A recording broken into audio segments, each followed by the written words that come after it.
Halo semuanya, di sini bersama saya Michael Chandra Gunawan dari kelas Akuntansi Biaya E, jurusan Akuntansi Fakultas Ekonomi dan Bisnis Universitas Jember.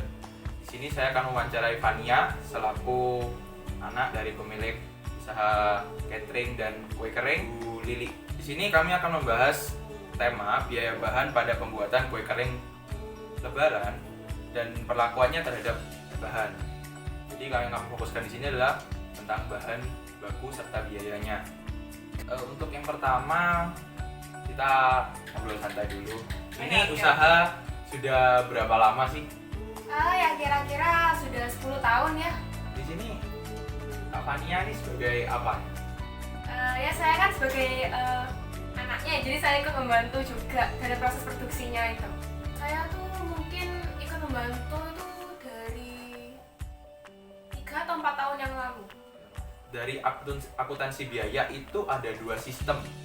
Yang pertama ada sistem biaya pesanan, yang kedua ada sistem biaya proses. Jadi kira-kira apa sih yang dipakai metodenya? Kalau saya dan saya sih itu pakainya itu yang metode biaya pesanan. Jadi kalau misalnya ya begitulah, kalau ada pesanan baru kita buat. Jadi tidak memproduksi secara rutin seperti itu ya Kak? Kemudian kalau dalam pandemi kayak gini, itu tingkat pesanannya turun atau naik atau biasa-biasa aja? Tambah turun ya. Tambah turun. Dibanding tahun lalu itu masih lebih banyak tahun lalu. Tapi kalau dibanding tahun lalunya lagi itu lebih banyak tahun lalunya lagi. Jadi semakin lama semakin turun gitu ya? Iya, karena mungkin kalau kue kering itu orang-orang bisa buat juga ya. Gini, karena kita bahas tentang biaya bahan nih, terkait dengan biaya bahan sendiri, kira-kira Pak Fania ini kan sudah 3-4 tahun terlibat dalam proses lah istilahnya, dalam lapangan sudah terjun ya. Pasti pernah kan disuruh beli ini, beli itu? Pasti dong. Iya. Nah, biaya bahannya gimana Kak Fania nentukan biayanya? Secara keseluruhan saya nentuin biaya itu yang dihabiskan itu modalnya ya. Saya lihat dari struknya sih. Dari struktur pembelanjaan gitu ya. Pembelanjaan. Ya, saudara-saudara semua di sana, struktur pembiayaan nih berarti struktur pembelanjaan itu tidak boleh sampai hilang ya.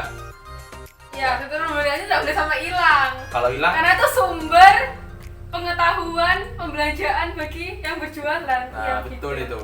Kalau sampai hilang, nanti tidak bisa dilacak harga bahannya berapa. Karena ini kayak Kak Fania bergantung sekali dengan struk. Nah, lagian tuh kan kalau belanja bahan tuh pasti bukan 1-2 ya. Kue kering kan bahannya banyak. Nah, mungkin kita satu-satu ya kan menghafalnya. Jadi struk tuh harus ada sebagai bukti gitu. Betul. Itu bisa jadi poin penting dari catatan wawancara kali ini. Oh ya, boleh Struk sekali. tidak boleh hilang ya, karena Iya, biaya bahan ditentukan oleh struk kalau di sini. Jadi tidak pernah menghitung sampai detail rinci per misalkan kita produksi per kilo gitu, tidak pernah dihitung per kilonya berapa gitu ya. Enggak. Ya, ya. Pasti struk belanja sih. Soalnya kan belinya kan kalau kue kering itu kan pasti tepung tuh kiloan apa. Itu pasti jadinya tuh bukan 1 kilo kue kering, pasti berkilo-kilo. Jadi ya Langsung tidak secara keseluruhan seperti Iya. itu ya. Kemudian lanjut nih ke pertanyaan berikutnya. Untuk membeli bahan, apakah ada prosedur tertentu terkait pembelian bahan? harganya sih sesuai standar ya, enggak kemurahan, enggak kemahalan. Kalau misalnya diskon ya dianggap harga biasa, enggak mungkin harganya turun. Kan ya labanya kan semakin banyak. Kalau misalnya tambah naik harganya, ya kita naikkan juga harganya. Fleksibel gitu lah. Harga kuenya ya tetap. Jadi kalau nggak ada penurunan tetap, tapi kalau ada naikan tetap dinaikkan. Dinaikkan. Betul sekali nih. Ini Jadi tuh labanya kan semakin banyak. ini gitu. jiwa-jiwa bisnis. Ya. Ya. Kemudian bagaimana sih kalau sudah beli kan harus disimpan nih. Bagaimana cara Kak Fania dan Bilik dalam apa ya istilahnya menyimpan bahan baku yang sudah dibeli? Bagaimana cara Anda mengendalikan supaya tidak terjadi kerusakan pada bahan baku seperti itu? Kalau misalnya kue kering itu pasti ada bahannya tuh pasti telur. Nah kalau telur itu kita simpan di kulkas ya supaya tahan lama. Nah itu nggak mungkin busuk. Tapi apa ya, misalnya pemesanannya itu misalnya tanggal 28 gitu ya, 23 mungkin tuh sudah pesen telur gitu, jadi bisa persiapan. Terus kalau misalnya tepung, mentega, gula itu kan ada expirednya ya kan, nggak mungkin beli setahun sebelumnya kan, ya pasti dekat-dekat lah, nggak mungkin sampai expired juga. Itu lama expired. Yang terakhir ini, jika bahannya rusak akibat hal yang tidak terduga, bagaimana Kak Fania menjaga hal tersebut?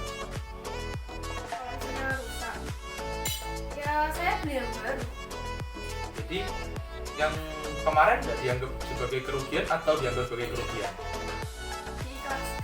Diikhlaskan. Ya, ini tidak mau ngerasa rugi guys. Ya, Ya, jadi kita kita ikhlas ini.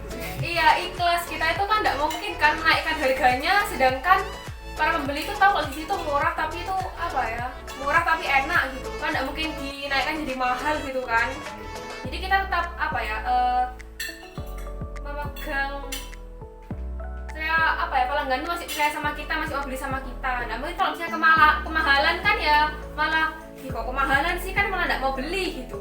Ya, yang pagi dari paling terakhir Ya. dalam pandemi COVID-19 ini, Mm-mm. kira-kira motivasi apa yang tetap dipakai untuk dalam proses pembuatan kue kering, usaha kue kering, dan di samping itu juga ada usaha catering ya kalau tidak salah ya. Iya benar. Benar ya. Ya, dalam usaha itu yang Kak Fania lakukan dan Ibu Lili juga lakukan ini apa? Untuk menyikapi pandemi COVID-19 ini? Ya kan biasanya mama saya tuh nggak mau kalau misalnya, kalau untuk masakan ya kalau misalnya open BO gitu nggak mau. Tapi karena corona ini jadinya tuh kan sepi kan, kegiatan di luar tuh nggak mungkin ada cateringnya sampai acara-acara gitu. Jadi tuh ya pasti buka open pre-order gitu. Baik, terima kasih atas wawancara yang luar biasa kali ini. Iya. Banyak poin-poin penting yang sudah saya sampaikan tadi Banyak sekali.